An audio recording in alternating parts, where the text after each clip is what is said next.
Nós já estamos com alguns alunos aqui, o pessoal vai entrando, né, à medida que já vamos começando. Bom, como eu acabei de falar, agora eu iniciei a gravação, então todos estão aí cientes que nós estamos gravando isso daqui para depois repassar aqueles alunos e alunas que não puderem participar. Cabe lembrar que essa plataforma que nós trabalhamos, que é o Google Meet, ele possui legendas automáticas, né, que você pode ativar para você acompanhar. Para aqueles que precisam de legendas, né? Algum aluno ou aluna com PCD pode também ativar as legendas e acompanhar com tranquilidade. Bom, professor George, eu te passo aí a palavra rapidamente para saudar aí os nossos alunos e o nosso palestrante. Está no mudo, professor. Boa noite, sejam todos muito bem-vindos. Nós estamos diante de uma grande oportunidade, né? Eu estou me lembrando aqui dos meus tempos de estudante, eu ainda estudo ainda, né? Mas há 20, 30 anos eu estava no mesmo local que vocês, né? Não com toda essa tecnologia, né? Ainda estávamos numa sala de aula tradicional e algo que eu gostava muito era de participar desse tipo de evento, porque isso fortalece muito a nossa formação. Os palestrantes trazem coisas novas, temas atuais, temas que em um primeiro momento a gente acha, mas o que isso tem a ver comigo que estou fazendo esse curso? Isso é o caso da nossa palestra de hoje, da nossa primeira palestra, né? LGPD, essa sopa de letrinhas. Mas vocês vão ver com o professor Arthur que isso faz todo sentido para o profissional de análise de sistemas. Então, assim, desejo para vocês aí todo sucesso e aproveitem a oportunidade, né? São oportunidades únicas de interagir com profissionais muito experientes, e é isso que está acontecendo durante essa semana. Já aconteceu ontem, vai acontecer no dia de hoje. Então, aproveitem. Essa é a dica e a oportunidade que eu quero desejar que vocês agarrem na noite de hoje. E, professor Arthur, já de antemão, nosso agradecimento por sua generosidade em estar compartilhando sua experiência e o seu conhecimento conosco. Muito obrigado mesmo, de todo o nosso coração. Professor George, muito obrigado. Valeu, muito obrigado. Antes de apresentar o nosso palestrante, passar a palavra para ele, eu só vou dar alguns recados rápidos, né? Eu avisei isso ontem, estou reforçando hoje, para receberem o certificado de participação na Semana Científica, para o professor George poder dar a canetada de ouro dele, vocês precisam preencher o formulário de inscrição. Eu vou passar esse formulário daqui a pouco, novamente o link aqui, e eu estou passando no grupo também do WhatsApp. Nós criamos um grupo do WhatsApp só para notícias sobre essa semana, e eu acho que eu vou até manter esse grupo depois para manter vocês sempre atualizados com os eventos da faculdade, tá? Eu vou passar esse link aqui. Hoje, a primeira palestra é às 19h, professor Arthur. A segunda palestra vai ser às 21 horas. Não, basta preencher uma vez, tá, Maria? Maria perguntou, preencheu uma vez, Maria, você já vai receber o certificado da semana toda, tá bom? A segunda palestra é às 21 horas com o professor Jacimar, porque ele está dando aula em outra instituição, e às 21 horas ele começa. Então, o professor Arthur vai usar o tempo que ele precisar, e aí depois nós vamos ter a segunda palestra às 21 horas. E eu vou acioná-los também pelo grupo de WhatsApp para lembrá-los. Bom, eu conversei com o professor Arthur esses dias e convidei ele para dar uma palestra, né? Ele já falou que aceitava. Aí depois ele me perguntou, para quem que eu vou dar a palestra? Eu falei assim, para alunos de sistema de informação. E ele é advogado. Aí ele perguntou, ué, Thiago, eu vou falar de quê? Eu falei, isso é problema seu, não é meu. Você já aceitou vir dar a palestra. Então você vai ter que vir falar e arruma o tema, né? E aí ele achou bom que a gente fez essa brincadeira, mas na verdade o tema que ele vai falar é mais tecnologia do que direito, né? Porque é privacidade, é LGPD. Eu vou deixar ele abrilhantar a nossa noite daqui a pouco. O Arthur, ou doutor Arthur, professor doutor Arthur, ele é Arthur José Figueira Vezum Silva. Ele é advogado pela Universidade de Uberaba, a UniUB. Por coincidência, eu fiz meu mestrado, viu, Arthur? Também aqui na UniUB, na Universidade de Uberaba. Sim. Além de advogado, né, de formado em direito, advogado, ele é também formado em gestão e agronegócios pela Universidade de Franca. Uma curiosidade aqui da nossa região, né, Uberaba, interior de São Paulo, aqui próximo à divisa, é realmente o fomento de agronegócio, né? Então, ele também é formado em gestão de agronegócio pela Universidade de Franca. Eu não sei se você fez isso antes ou depois você até conta um pouquinho. E ele é advogado perito na comarca aqui de Uberaba, e ele é perito grafotécnico.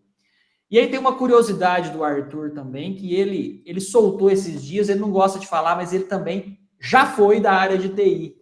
Ele já foi profissional certificado Microsoft. Então, a gente não consegue enrolar o Arthur, porque ele já trabalhou com tecnologia.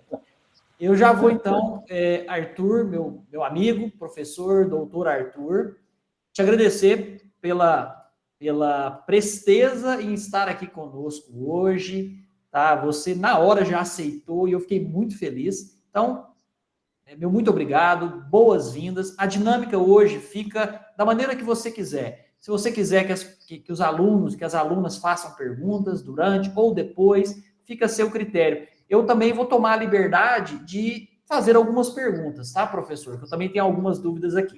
Bom, o microfone está com você. Muito obrigado, viu? Inicialmente, boa noite a todos.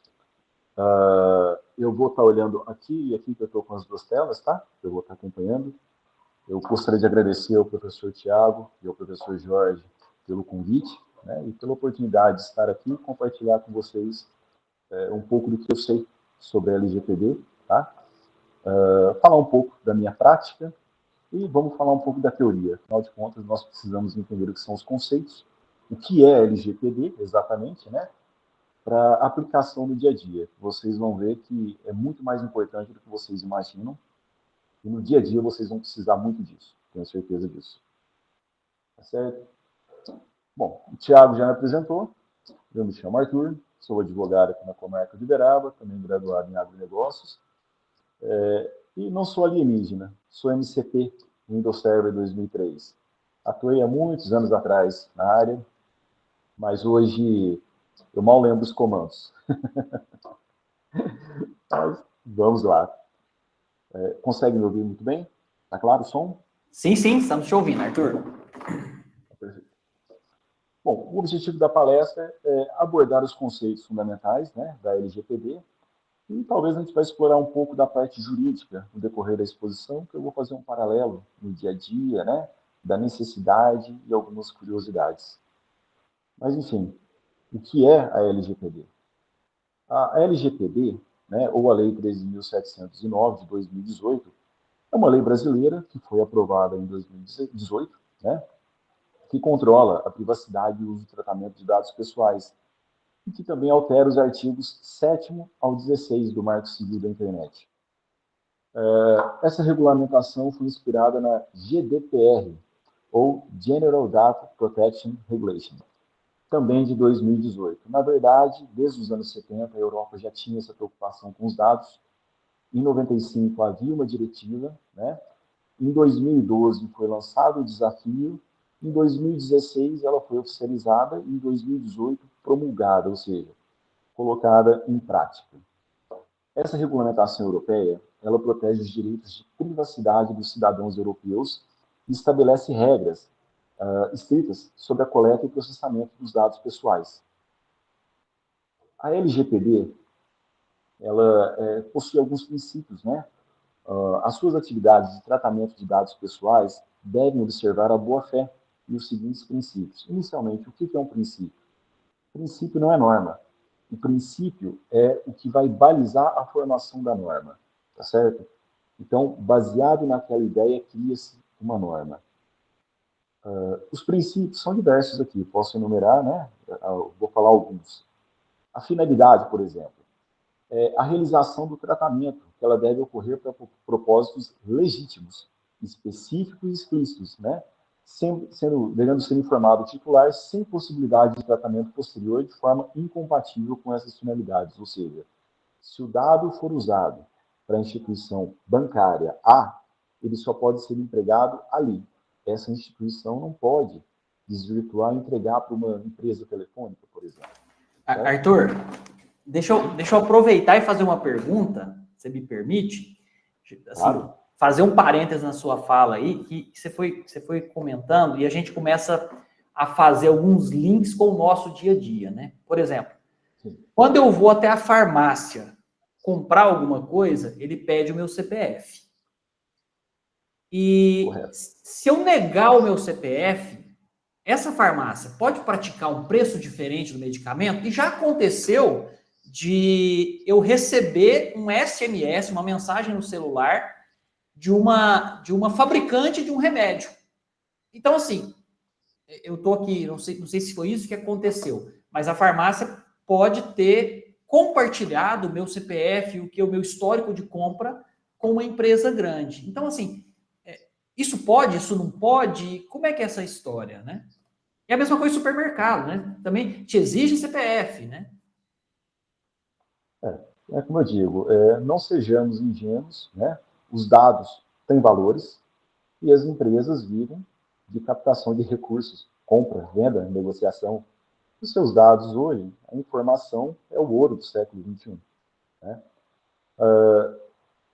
Essa questão da inserção do dado para conseguir um desconto, a gente está entrando na seara consumerista. Eu precisaria me aprofundar um pouco mais, até porque não é tanto quanto, né, a minha área de atuação, mas em termos legais, à luz da LGPD, não, isso não pode acontecer, porque isso é um dado sensível, né, e esse dado ele pode ser usado de forma discriminatória. Existe uma proteção especial da legislação, que a gente vai chegar um pouquinho ali na frente, que eu vou falar sobre isso, tá? Das diferenças dos dados de identificação e dos dados sensíveis. Com relação, retomando aqui sobre os princípios, né? O princípio da necessidade, ele diz o quê? Que o tratamento deve limitar a realização, né, e as finalidades com abrangência dos dados pertinentes, proporcionais e não excessivos em relação às finalidades do tratamento dos dados. Questão do livre acesso. É a garantia dada ao titular de consulta livre, de forma facilitada e gratuita, a forma e a duração do tratamento, bem como a integralidade, né, de seus dados pessoais. Pegamos aí o exemplo do Thiago. Se a gente quiser consultar, né, vamos dar um exemplo, a farmácia popular aqui em Minas, a Drogasil, qual é o emprego dos meus dados? Eles são obrigados a informar se eles foram compartilhados, e se isso foi feito sem minha autorização, é uma violação. Eu posso pedir, Arthur, porque assim, o que acontece, né? Eu até recentemente li alguma coisa sobre o uso indevido de farmácia. Eu estou falando de farmácia que eu li recentemente essa notícia. Sim. Eu posso chegar na farmácia, ou na empresa X, ou na empresa Y, ou num site que eu faço compra e falar assim, olha, eu gostaria que vocês excluíssem meu histórico de compra, meus dados pessoais, eu quero que vocês excluam todas as informações que vocês guardam sobre mim. Eu tenho direito de fazer isso? Perfeitamente. Né? Na LGPD, nos artigos entre 17 e 22, eles permitem que isso aconteça, né? Com exceção daquelas hipóteses do artigo 16. Né? Os artigos 16 falam de outros dados, questões de segurança. Mas esses dados, especificamente, podem ser apagados. Tá? Eles têm o dever de fazer isso.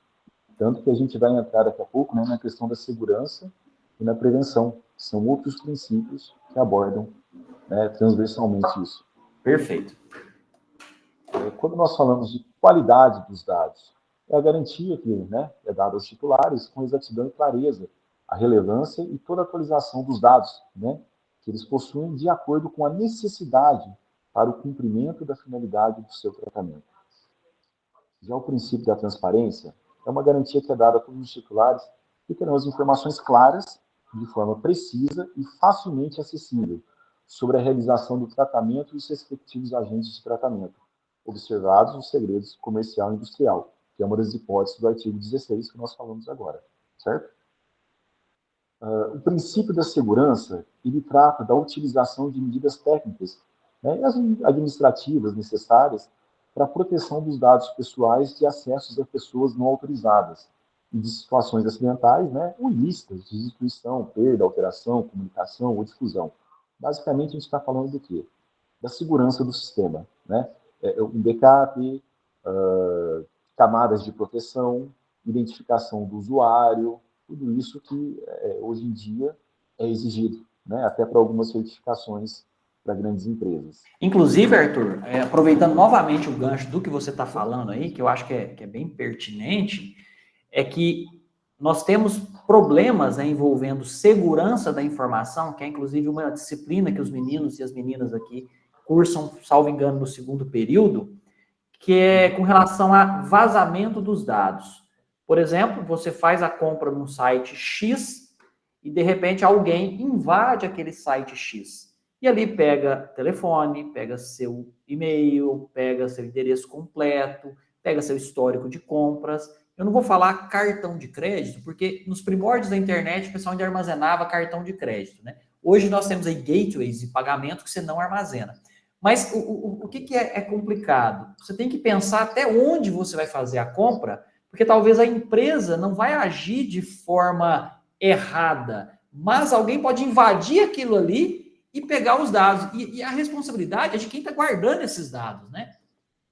Exatamente. Aí nós caímos no princípio da prevenção, que nada mais é que o quê? A adoção de medidas para prevenir a ocorrência de danos por causa do tratamento dos dados pessoais. Entendeu? A empresa ela é obrigada a adotar essas camadas de proteção e medidas ou contramedidas ativas para que isso não aconteça. Em havendo, ela tem que comunicar à autoridade nacional. Certo? E, sim, está sujeito a multas, penalidades. Naturalmente que a boa-fé da empresa em demonstrar, olha, eu tive um problema, né? Expor isso é bem, vamos dizer, é muito mais benéfico para ela fazer isso do que ela segurar a informação e deixar a bomba estourar lá na frente.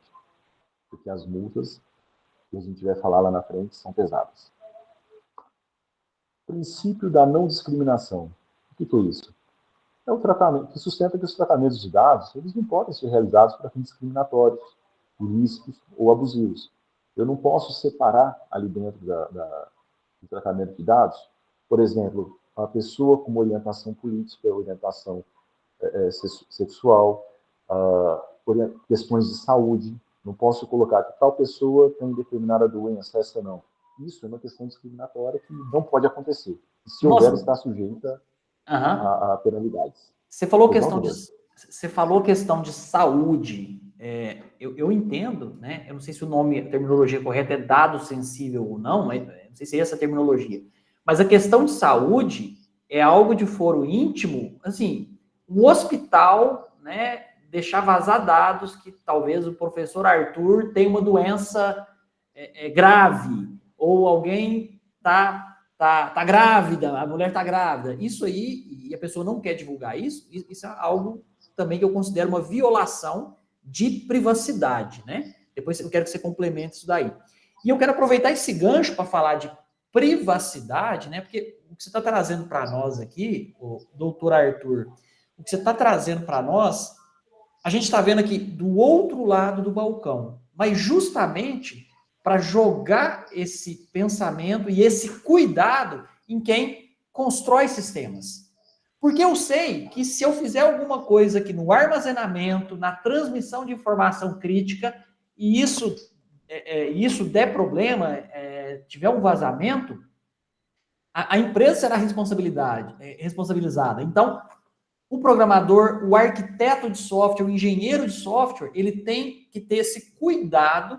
Olha, como é que eu vou guardar essa informação, né? Então, assim, acho que essa questão de privacidade, cuidar do lado de cá, em toda essa cadeia do desenvolvimento, né? Exatamente. Não só a previsão está na LGPD. Nós temos a previsão constitucional no artigo 5º, inciso 10, que fala, né, que são invioláveis a intimidade, a vida privada, a honra, a imagem.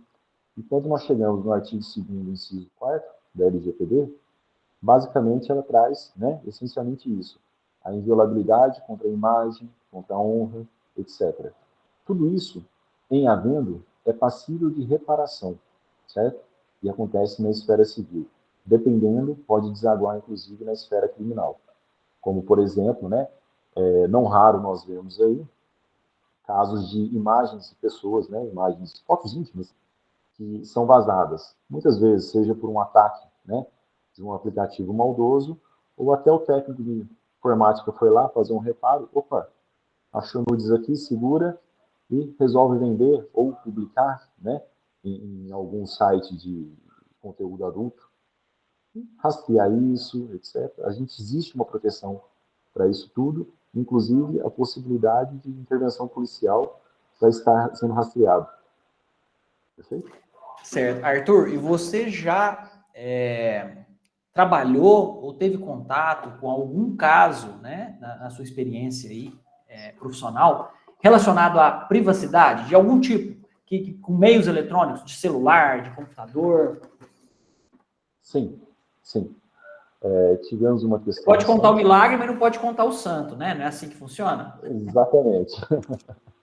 Uma questão recente, né, que é aquela vingança, né, do corno, que na verdade foi reversa. A namorada publicou fotos, né, do ex-namorado a fim de constrangê-lo. E parece que ela publicou em um site, né, de encontro de adultos, enfim. Conseguimos rastrear, conseguimos, né, que isso fosse tirado e conseguimos comprovar a origem, né, através do IP, geolocalização, etc. Essa foi uma das atuações, né, na esfera criminal. Tem outro caso que eu acho bem interessante, que é o Ghost Hand, Mão Fantasma, que um aplicativo malicioso é instalado no celular, né? Pessoas altamente gabaritadas que vão fazer isso, não é qualquer um, né? Eles usam o acesso remoto e fazem movimentações financeiras, né? Como se fossem do aparelho celular da pessoa. E uma pessoa da região aqui, muito conhecida, teve um valor extremamente razoável movimentado de sua conta. Quando ele percebeu, ele entrou em contato com o banco, imediatamente o banco bloqueou e foi passado a investigação para as autoridades. O caso se deu em Uberaba. Tá? Já havia um inquérito em andamento no Tocantins, da atuação dessa quadrilha. Porém, os mentores estavam lá no Ceará. E até localizar, é uma investigação na esfera federal, que envolveu o Banco Federal, né, a Caixa Econômica Federal, outros bancos particulares, desculpa, uma questão interestadual, enfim, é um caso muito interessante. Quando a gente pega para olhar a perícia, né, é fascinante ver o trabalho que vocês fazem ali para tornar essa linguagem técnica mais palatável para o mundo jurídico. Alguma dúvida, doutor? Não, tudo certo. Eu acho assim que é interessante hoje, professor, que quando a gente fala de privacidade, proteção dos dados, né?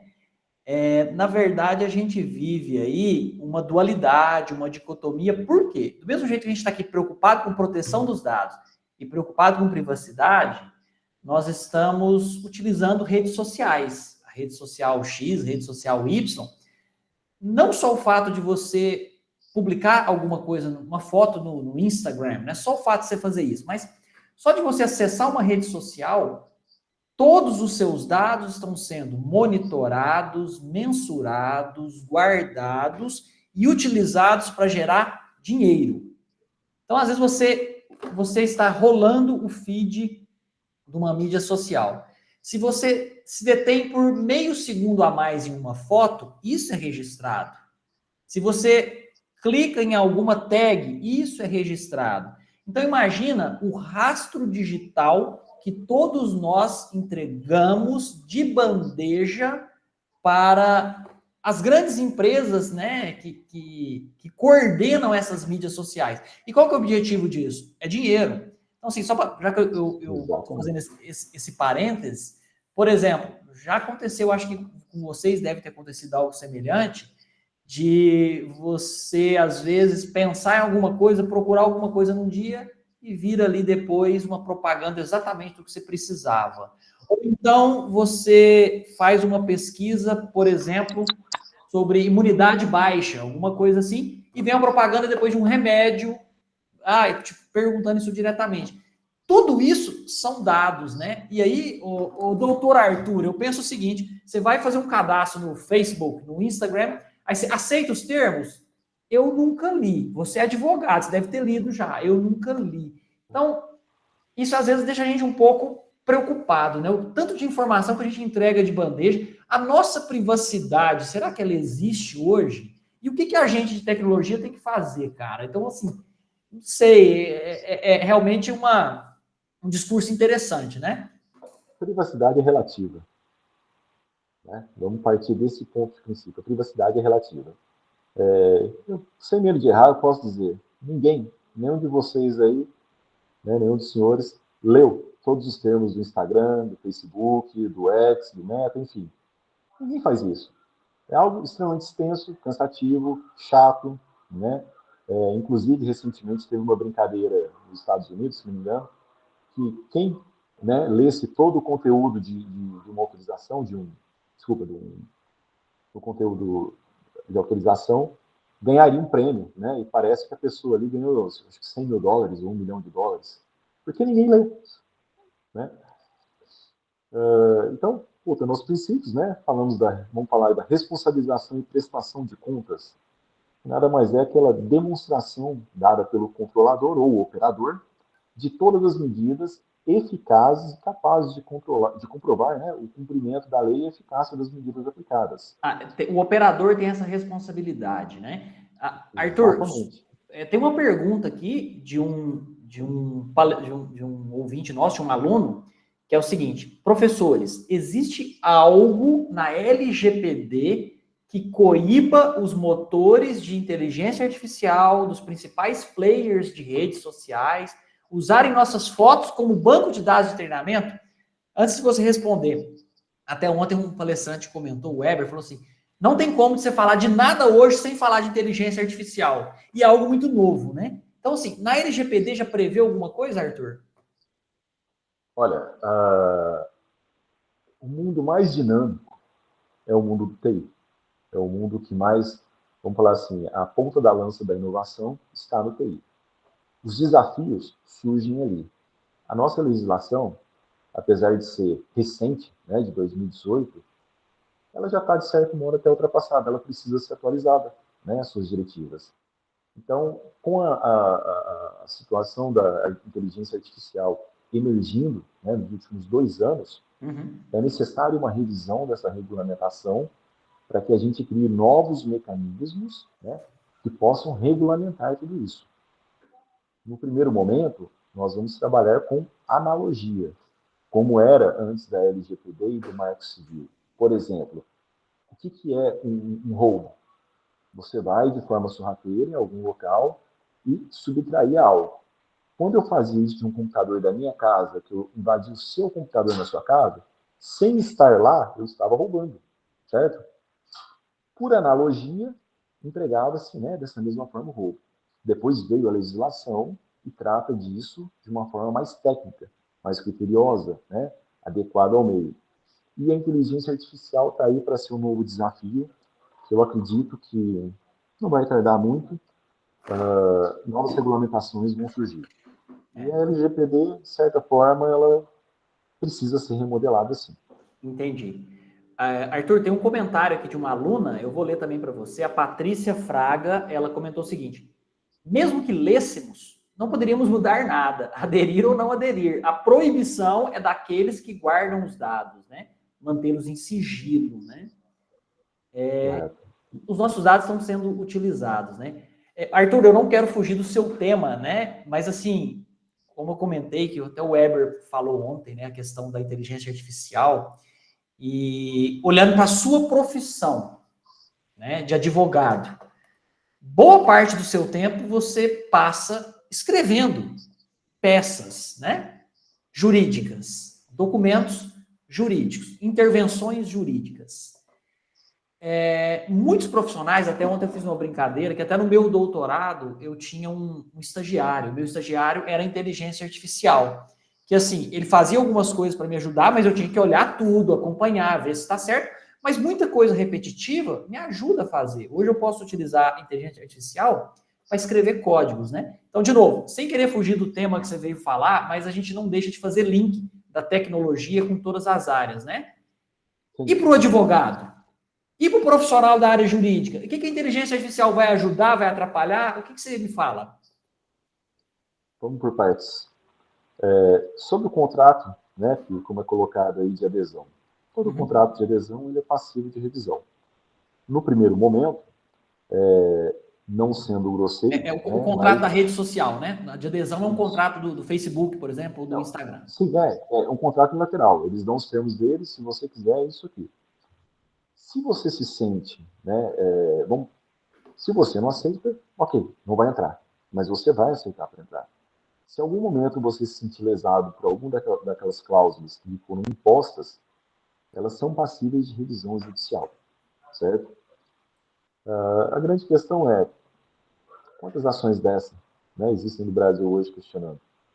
Talvez aí meia dúzia, 2, 3 players, entre players, né, os grandes, talvez alguma empresa que tenha tido algum prejuízo em decorrência do que ela assinou, né, vamos dizer assim, aceitou, e de repente lá na frente ela deslumbrou que ela teve um prejuízo. Como eu disse, informação é ouro. A moeda de ouro do século XXI é a informação. E os seus dados valem ouro. Tenho certeza disso. Com relação à sua pergunta sobre inteligência artificial, existem softwares hoje, né, nos Estados Unidos, que já peticionam. Você coloca os tópicos, né, e já sai a petição. Eu já fiz alguns testes aqui, posso dizer para vocês com 70%, talvez 80% de acerto que é feito. Ainda precisa de muito ajuste, mas nada que 6 meses, 1 ano não se resolva e torne acessível o peticionamento para todos. Por quê? Até em questões mais complexas, por exemplo, um recurso especial, né, que vamos subir para o STJ, manejá-lo ao STJ. A própria inteligência artificial te dá todo o fundamento, inclusive em obediência a súmulas, para que você possa acessar o tribunal.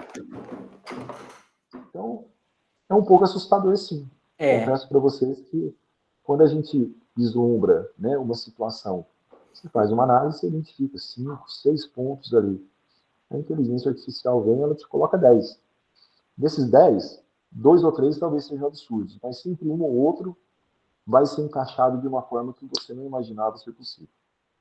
Eu quero fazer um paralelo com o que eu comentei ontem, Arthur, que eu acho que é interessante.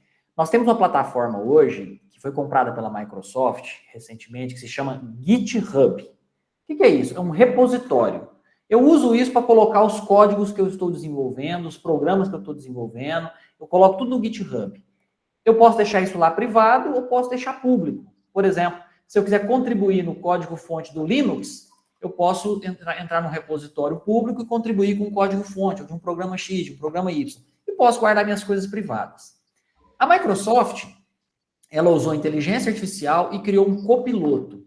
Então, ela leu todo esse histórico de milhões de códigos que estão lá, criou o GitHub Copilot, que aí hoje eu vou escrever um código para calcular Fibonacci. Ele já escreve o código pronto para mim. Eu vou fazer um código para verificar se uma palavra é um palíndromo. Ele já escreve o código pronto, porque ele tem todo um histórico. Então, assim, eu como alguém fora da área jurídica, né? Eu imagino que a gente tem aí muitos processos públicos na internet. Você tem aí mecanismos de busca que eu procuro pelo nome Arthur Avezum. Eu acho todos os processos em que ele é parte, de alguma maneira, ou que ele é advogado. Não, então, isso já existe no próprio sistema do tribunal. Você faz a consulta pelo CPF, pelo nome. Então, eu entendo... Desculpa. Pode falar. Pode falar.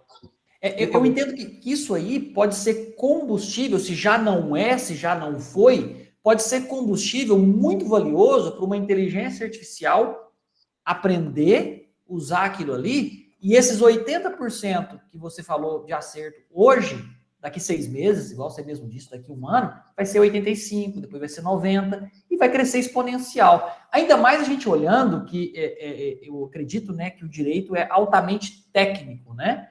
Você não faz nenhuma decisão, você não escreve ali um parágrafo que você acha. você procura o melhor, né, caminho tecnicamente para aquela solução. Me corrija se eu estiver errado. Correto, correto. Hoje existem motores de buscas, né, no próprio site do tribunal, no PJE, que os advogados colocam ali para consultar, né, os processos. E alguns são curiosos, que a gente não consegue identificar muitas vezes a origem, né, o próprio advogado, enfim. Tecnicamente falando, eu não saberia me expressar, mas eu não consigo identificar quem está acessando aquilo. E se essa inteligência artificial se alimenta do que ela está vendo no tribunal, eu sinto muito. Ali, metade está certo, metade está errado. Aliás, Entendi. talvez um pouco mais, um pouco menos. Algumas decisões são, ambas as partes perdem, né? Enfim, acho que vai ter que melhorar muito ainda. Não, ó, Tá? Se não, fosse perfeito. buscar algo, teria que ser num repositório acadêmico, técnico. O Entendi. tribunal, a prática, acho que ainda deixaria um pouco esses 85% daqui a 6 anos, 7 anos, para chegar a 90% mais uns 10 anos, Uhum. seria um pouco complexo. Não, perfeito. Ó, e só para comentar, né, o que eu acho bacana da gente estar numa discussão dentro da academia, dentro de uma faculdade, é que a gente tem aqui pessoas com diferentes históricos e formações, né? Ontem, por exemplo, foi Sim. curioso que o palestrante veio fazer uma explanação sobre uma área e nós temos um aluno que também trabalha nessa área, então foi muito bacana.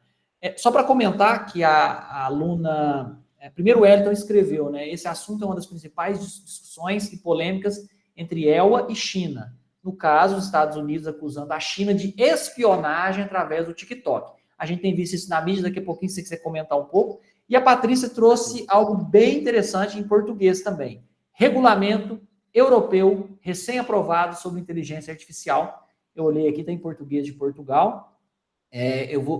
São 400, quase 500 páginas, mas já tem aqui o Parlamento Europeu e o Conselho da União Europeia.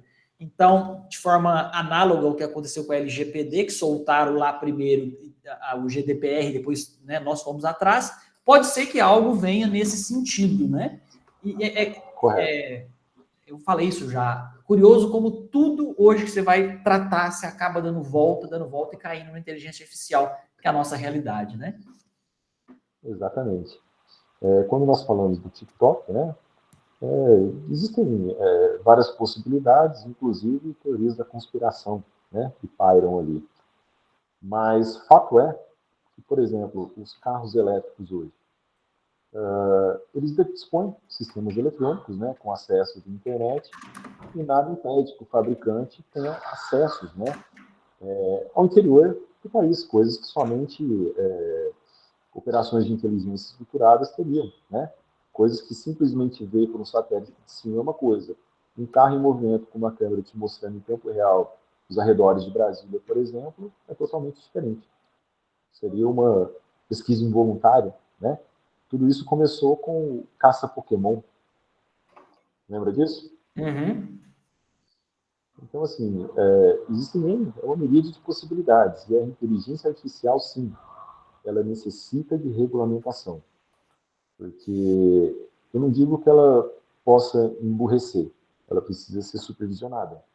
Porque determinadas ações de tudo que nós fazemos no dia a dia, especialmente na área jurídica, ainda depende muito do ponto humano. Muito. O STJ mesmo, voltando lá ao próprio Tribunal de Minas, o recurso, quando manejado, ele é analisado pela inteligência artificial. Isso já é uma realidade. Entende? Ou seja, nós já fazemos uso de IA hoje para dar uma peneirada ali nos processos e encaminhar para o setor correto, algo assim. Exato. Pare e pensa que nós temos talvez a segunda ou a terceira geração de tecnologia e para cima de nós, né, os grandes players que já têm 2 ou 3 tecnologias acima. Onde será que isso está que a gente não sabe ainda? Uhum. É algo de se pensar. Daqui a pouco a gente vai cair no campo filosófico. Exato. E que é um bom campo, né? Inclusive para a gente Sem conversar. dúvida, sem dúvida, sem dúvida. Beleza, Arthur. Sobre o tratamento de dados, né, o princípio do tratamento de dados, basicamente ele é toda operação que ela é realizada, né, com os dados pessoais, que se refere ao acesso, armazenamento, arquivamento, avaliação, classificação, coleta, comunicação, controle, distribuição, eliminação, extração. Poxa, são tantos aqui que eu não vou conseguir lembrar. Acho que eu vou ter que consultar aqui, se vocês me permitem. Ou uma IA pode nos falar ajudar também, né, Arthur? Ou a IA poderia ajudar, né? Mas deixa eu parar aqui, deixa eu falar para vocês. Ó, utilização, transmissão, transferência, reprodução, recepção, processamento, produção, modificação, extração, eliminação, distribuição, difusão, controle, comunicação, coleta, classificação, avaliação, arquivamento, armazenamento e acesso. Enfim, nada que eu precise destrinchar com vocês, né? Destrinchar o que significa cada um, né? Vocês sabem muito bem. O que é, por exemplo, distribuição? O ato é feito de dispor os dados de acordo com algum critério pré-estabelecido. Modificação, alterar um dado. Recepção, receber um dado ao final de uma transmissão, enfim. Critérios que vocês já sabem, né? Não preciso pormenorizar. Isso, basicamente, são os princípios e o que é o tratamento de dados, certo? Tecnicamente falando, é necessário que haja toda essa denominação, porque lá na frente, quando surge o problema, tudo precisa ser muito bem explicado. Não adianta eu falar que o IP 10.20.47 simplesmente entrou e roubou minha máquina. Não. Olha, ele causou um dano. Como? Ele transmitiu um dado, ele transferiu um arquivo, ele efetuou uma alteração, até para que isso facilite o enquadramento legal e até o entendimento técnico e torne isso, novamente, mais acessível, palatável ao operador de direito, que basicamente vai manejar isso com as autoridades policiais ou o próprio Ministério Público, quando necessário, certo? Vamos falar agora sobre direito dos titulares. Bom, basicamente, os direitos titulares eles estão escritos entre o 17 e o 22, né, os artigos da LGPD, e ele preserva a liberdade, a intimidade, a privacidade dos seus dados pessoais, né, onde o titular ele pode obter junto ao controlador tudo e quaisquer dados tratados, assim como ele pode solicitar revisões. A diretiva constitucional nossa, né, a norma constitucional, ela está acima de tudo. Tanto que a gente não fala lei. O que vem da Constituição é norma. E abaixo da Constituição estão as leis, certo? Novamente, quem quiser anotar, o artigo 5º, inciso 10, ele vai falar, são invioláveis a intimidade, a vida privada, a honra. Tudo isso são fundamentos que nós usamos em ações, né?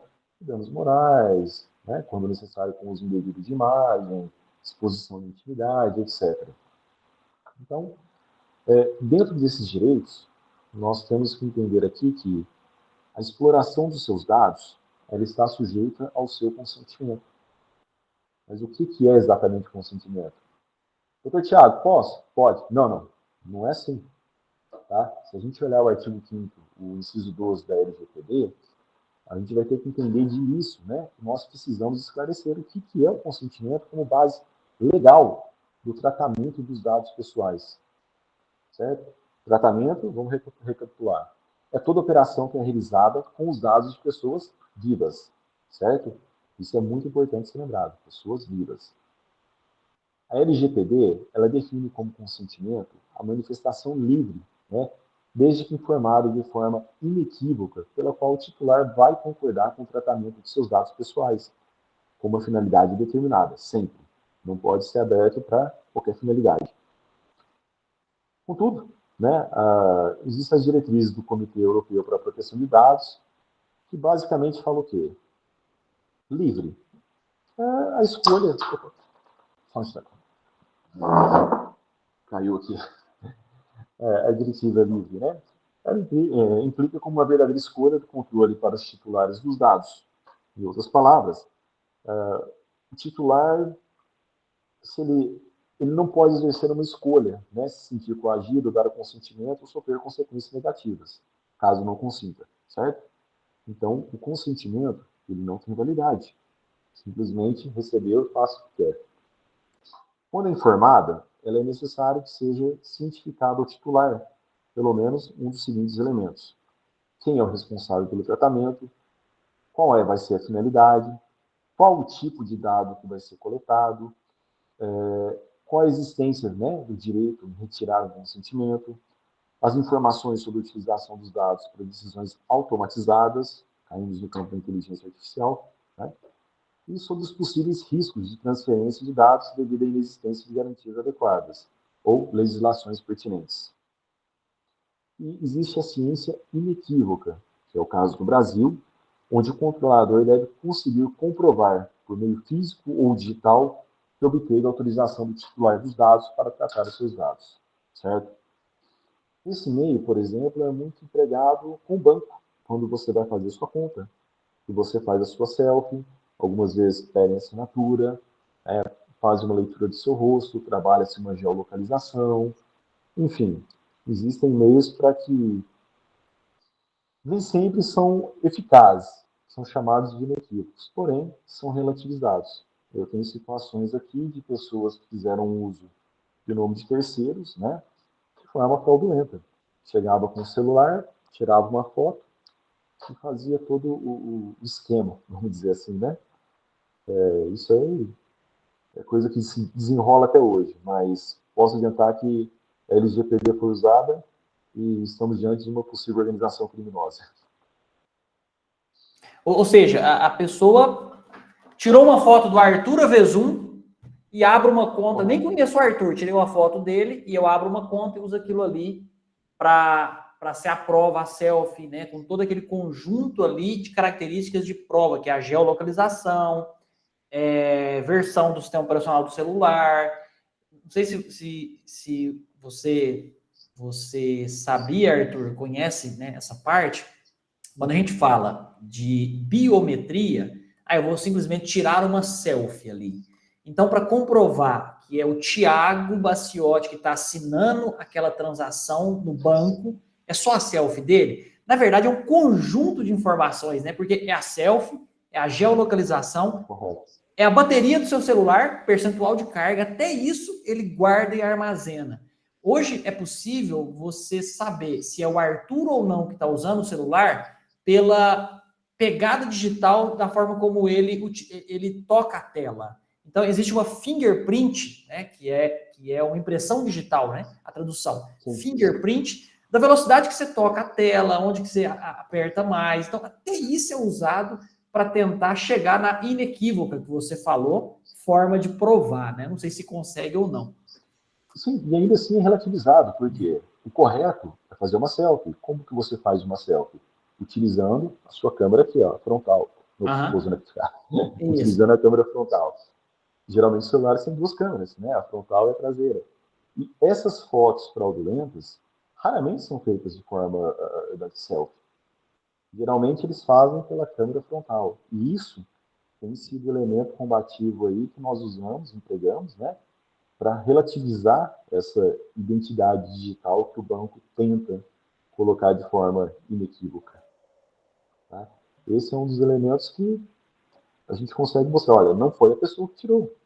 Isso aqui é uma foto que foi tirada pela câmera dianteira. O braço não chega lá atrás, olha a distância. Então, são coisas que conseguem ser relativizadas. Entendeu? E, lógico, o banco vem com a questão, olha, geolocalização, foi o celular, isso, aquilo outro. Sinto muito. Se não fui, pode usar meu aparelho. Se eu mostro que não fui eu, complica. Né? Então, vamos passar pela questão de segurança de dados, né? Previsto no artigo 46 a 49. São as medidas de segurança que os agentes de tratamentos eles devem adotar, né, para proteger os dados.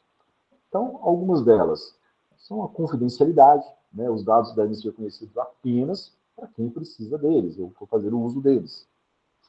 Integridade. Os dados devem ser mantidos íntegros e não alterados indevidamente. Deixa eu só fazer uma consulta aqui para...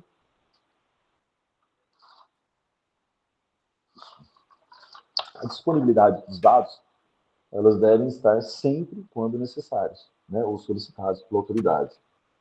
E, além disso tudo, 3 ações são indispensáveis, né, para que haja a conformidade com a LGPD. Então, a empresa deve ter uma criação de uma política de boas práticas e governança para o tratamento de dados, adoção de um sistema de segurança e sigilo de dados, e a implementação de uma política de transparência para informar os os titulares dos dados. Arthur, Sobre essas... Sim? então, por exemplo, trazendo isso aqui para o mundo, né, para o dia a dia de TI. Às vezes você tem um conjunto de segurança, por exemplo, nas transações ali tudo, só que o seu backup ele não é criptografado, ele é desprotegido e fica numa caixinha guardada lá no armário, que alguém pode até fisicamente ter acesso a um backup totalmente aberto de informações sigilosas. Às vezes, eu fico pensando um comércio de uma cidade de médio porte, uma empresa, né, de médio porte. Se um concorrente tem acesso à base de clientes daquela mecânica de automóveis, por exemplo, ele consegue, né, é uma invasão ali de um meio eletrônico, e ele consegue ganhar dinheiro com isso, ou de qualquer outra empresa. Então, olha a preocupação. Vamos trazer isso para uma forma mais objetiva. Uhum. Empréstimo consignado. Na lista, a gente sabe que, milagrosamente, eles acham os telefones daqui e dali, de um e de outro. Isso se encaixa perfeitamente nisso. Sim. São listas que são vendidas entre as próprias operadoras, entre os próprios agentes de consignação. Eu sou servidor, né, público, eu trabalho no Instituto Federal, né? Eu recebo mensagem, gente no WhatsApp querendo me vender empréstimo consignado. Como é que eles sabem que eu sou servidor? Não sei, né? Com certeza, em algum lugar eu preenchi uma informação que não deveria sair daquilo ali e essa lista foi vendida, né? Correto, correto. Isso é muito comum com uma determinada empresa de telefonia, que eu não vou citar o nome, que ela vive dando problema. Essa empresa teve um grande vazamento, né? Suposto vazamento anunciado, foi muito mais barato ela anunciar que teve um vazamento e pagar do que ela faturou com a venda dos dados todos. Uhum. Até porque, quando a gente vai falar daqui a pouco sobre multa, ela vem em 2%, tem um limite, né, de 50 milhões, enfim, pode ter bloqueio de dados, mas, dado a imprescindibilidade do serviço, né, se é um serviço sensível e essencial, ele não jamais vai ser proibido, né, ou de forma total ou parcial de operar. Então, Entendi. existe um abuso de exercício de direito na proteção que é necessária. Entendeu? Perfeito. Vamos passar para as sanções? Bom, a LGPD, né, ele estabelece algumas sanções para o tratamento inadequado dos dados pessoais, né? Então, vou falar de algumas. Advertência. A Autoridade Nacional de Proteção de Dados, ou ANPD, ela pode emitir advertência para correção de infrações. Quando isso não acontece, existe a multa, né, que é a multa simples de 2% do faturamento da empresa no ano anterior, só que ela é limitada a 50 milhões por infração. Não 50 milhões global, por infração. Existe a multa diária dos mesmos moldes, né? Que ela é 2% do faturamento do ano anterior, com o mesmo limite de 50 milhões. Existe a possibilidade dos dados, de bloqueio dos dados, né? A ANPD ela pode bloquear o acesso aos dados pessoais que são objetos da violação. Existe a suspensão parcial, que ela pode ocorrer na forma de funcionamento do banco de dados, sem emprego e uso. Isso aí, basicamente, seria um prejuízo enorme, né? Vamos pensar para uma telecom. Se ela não puder acessar o seu banco de dados, como que ela vai operar? Simplesmente tráfego, mais nada, né? E existe a proibição total ou parcial, né? Onde a autoridade nacional ela pode proibir parcial ou totalmente o exercício de determinada atividade relacionada ao tratamento dos dados pessoais, né? Lembrando que a aplicação dessas sanções ela compete exclusivamente à ANPD, Autoridade Nacional, né? E, essencialmente, as empresas que estejam em conformidade com a LGPD podem evitar essas penalidades. Ou seja, seguiu a regra do jogo, você não vai ter problema. E se houver, você vai ter o respaldo, né, da autoridade nacional que vai dizer, opa, vamos readequar isso aqui. Se você fugiu à regra, as sanções virão. Correto? Até aí, tudo ok? Alguma pergunta? Pessoal, alguém quer fazer algum comentário, alguma pergunta?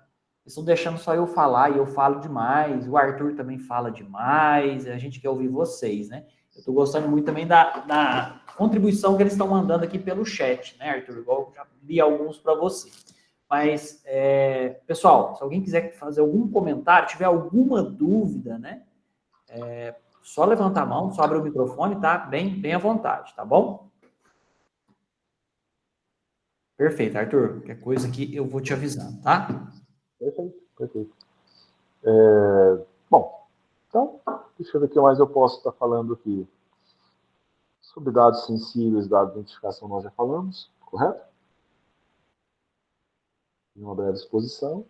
Então, num panorama geral, isso é LGPD, tá? Ela é de extrema importância para que todos nós, independentemente da sua posição ou atividade, eu vou explicar para vocês o porquê. Ela traz a proteção aos direitos fundamentais. Ela traz isso de forma virtual, a existência ao mercado que é intangível, mas ele está aí. E ele movimenta bilhões.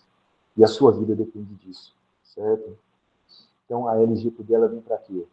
Proteger os direitos fundamentais de liberdade, privacidade e até mesmo seu desenvolvimento pessoal. Ele estabelece os padrões para o tratamento dos dados digitais, tanto físico quanto, né, os eletrônicos. E isso a gente precisa trazer de uma forma paralela, né, o mundo virtual ao mundo real, para que haja, vamos dizer, a concatenação das ideias e acompanhe lado a lado.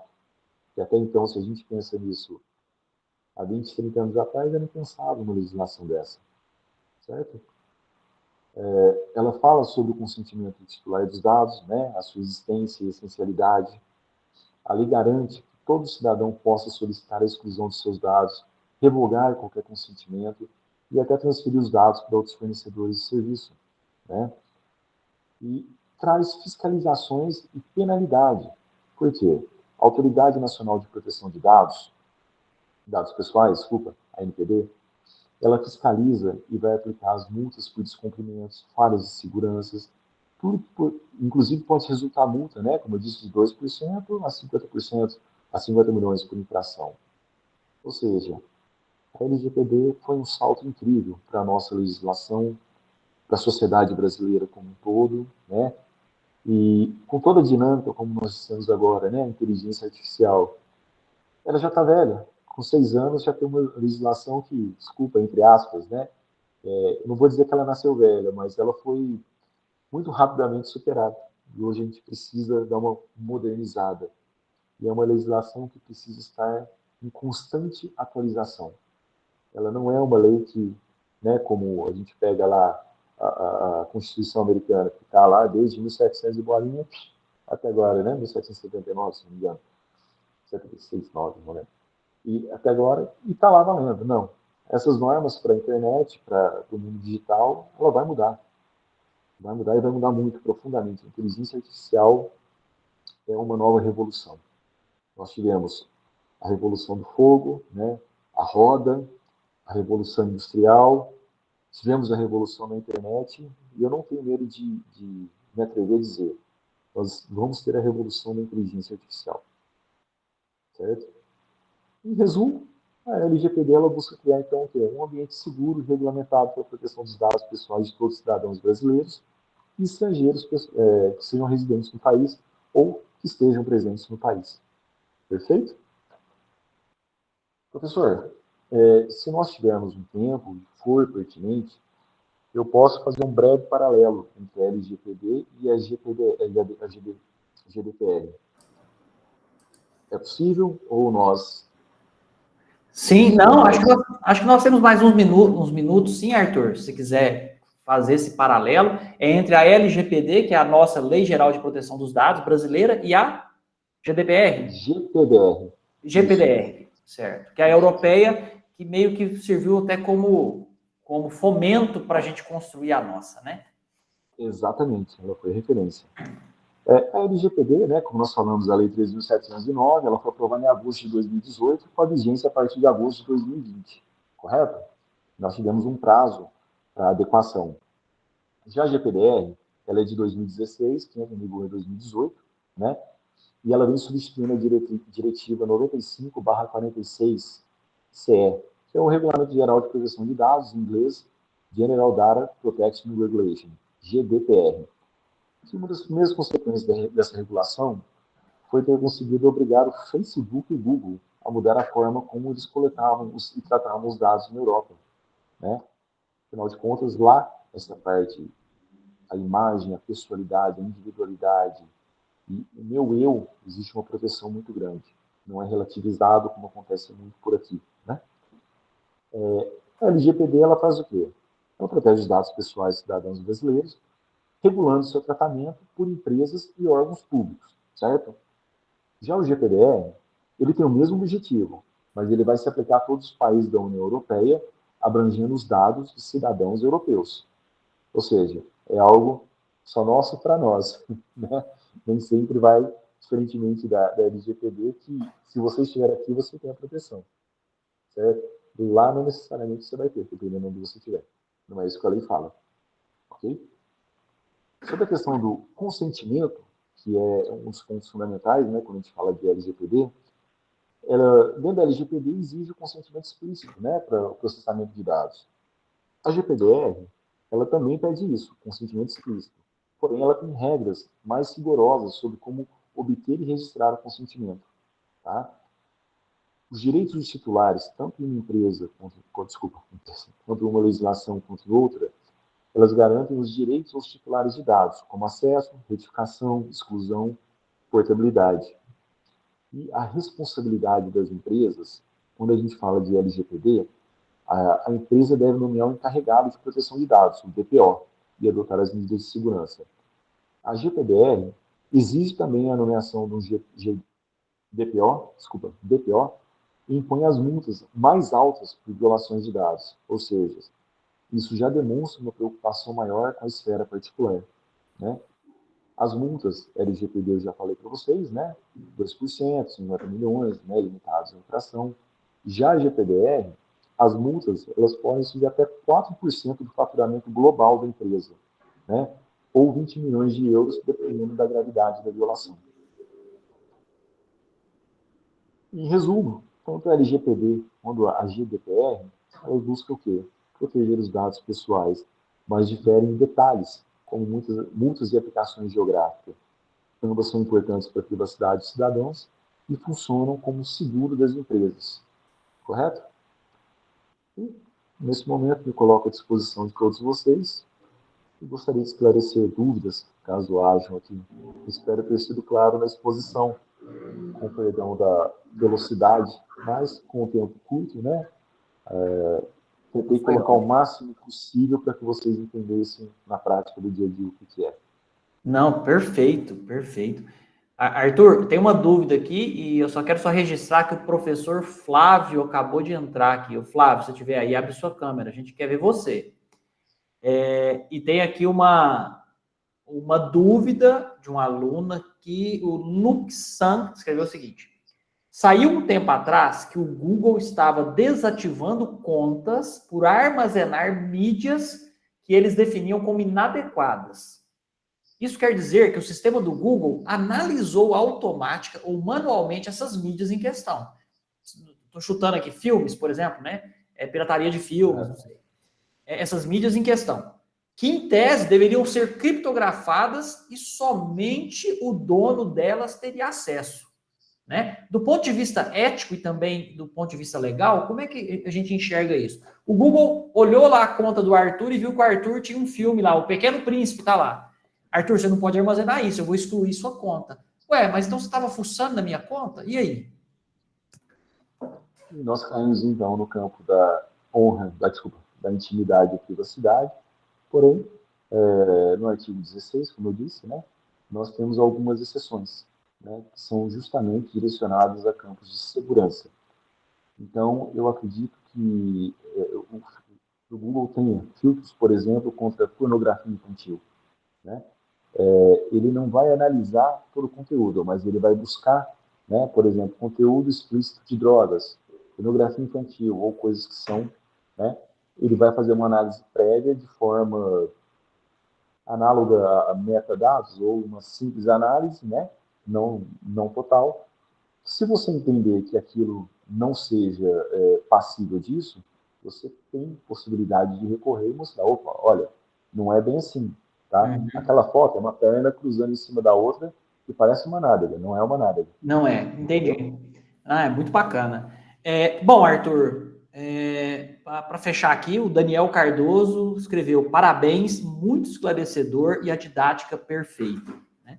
O que eu quero ressaltar aqui, com todos os alunos, todas as alunas, professor Flávio, não sei se ele está aqui, é que como que é interessante o caráter transversal desse ramo do direito na tecnologia. Porque toda a preocupação que nós temos aqui com manutenção correta de dados, armazenamento, captação, sempre com o consentimento do usuário ali, isso sempre vai cair aqui na parte técnica, né? Eu tenho que preocupar em como armazenar, como manusear, em ter uma proteção, em ter segurança de sistemas, em guardar esse meu backup criptografado. A minha organização tem que ter um responsável pelos dados, eu tenho que ter uma política de incentivo a boas práticas de segurança da informação para não ferir LGPD.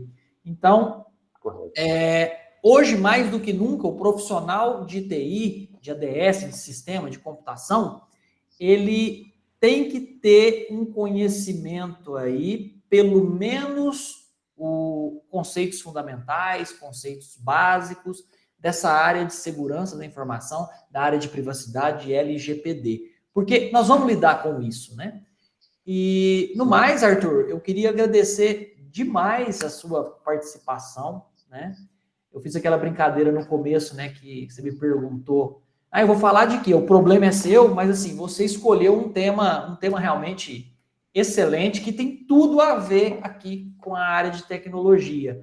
E não deixa de ser um ponto muito curioso para nós, né? E a participação aqui dos meninos e das meninas, né, dos alunos e das alunas, foi sensacional. Trouxeram aqui até o regulamento europeu, não sabia disso. A Patrícia trouxe, o Lucas participou com um monte de dúvidas, assim, de provocações muito interessantes.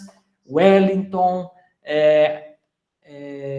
então, todo mundo aqui participou muito. Então, Arthur, muito obrigado, tá? Se você quiser fazer aí seu fechamento. E aí, pessoal, depois da fala do Arthur agora de encerramento, nós vamos dar uma pausa e voltamos às 21 horas com uma palestra do professor Jacimar, tá bom? Tá com você, Arthur. Senhores, como disse, espero ter sido claro o suficiente. Me coloco à disposição de todos. Depois eu vou pedir ao Dr. Tiago para que ele deixe meu telefone, meu WhatsApp e meu e-mail à disposição de todos, tá? Qualquer dúvida que eu puder ajudar, colaborar, podem contar comigo. Foi um prazer imenso, obrigado pelas perguntas e espero em breve que nos encontremos novamente aqui, ou que eu possa estar aqui com vocês em mais uma nova oportunidade. Professor Tiago, muito obrigado por tudo. Te agradeço a oportunidade. Obrigado a todos vocês por abrilhantarem a noite.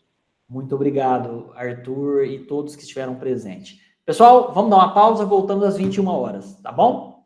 Valeu, gente. Até daqui a pouco. Boa noite.